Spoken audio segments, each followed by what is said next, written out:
صبر عطا فرما، یا اللہ صبر عطا فرما، یا اللہ ہمیں وہ ہمت و قوت و توانائی عطا کر کہ دین کو صف پہ لانے کے لیے ہم وہ اقدامات کریں۔ اے اللہ ہر ایک مسلمان کو تیرے محبوب علیہ السلام سے عشق و وفا کی نعمت عطا فرما۔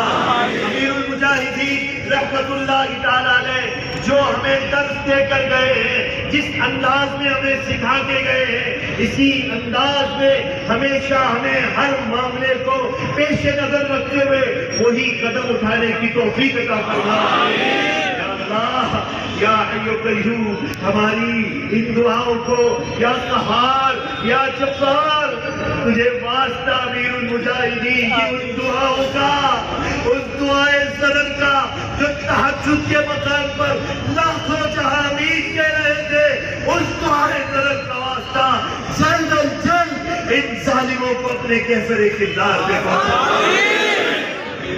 ان اللہ و ملائکتہ یصلون علی النبی یا ایھا الذین آمنوا صلوا علیہ وسلموا تسلیما۔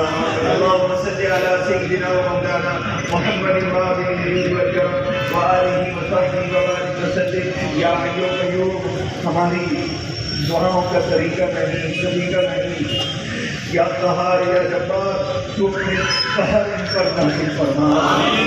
یا اللہ یہ دین کو مٹانے کے لیے، تحریک کو مٹانے کے لیے، دین کو تخت نہ آ سکے، اس کے لیے یہ ساری چیزیں کرتے ہیں۔ اے اللہ شہید کے خون کے قطروں کا تجھے واسطہ، امیر المجاہدین کی قربانیوں کا صدقہ، ان کے چمکتے ہوئے چہرے کا تجھے واسطہ، دشمنان اسلام کے اس عزائم کو خاک میں ملا دے۔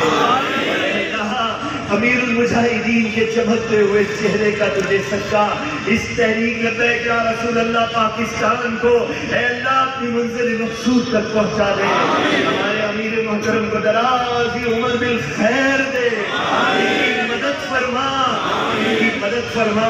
غریبوں کے در سے ملنے والی خیرات واپس نہیں لی جاتی، سید الشہداء سید کائنات کا صدقہ ہماری غیبی مدد فرما۔ صلی اللہ تعالی علی سید محمد وآلہ وسلم۔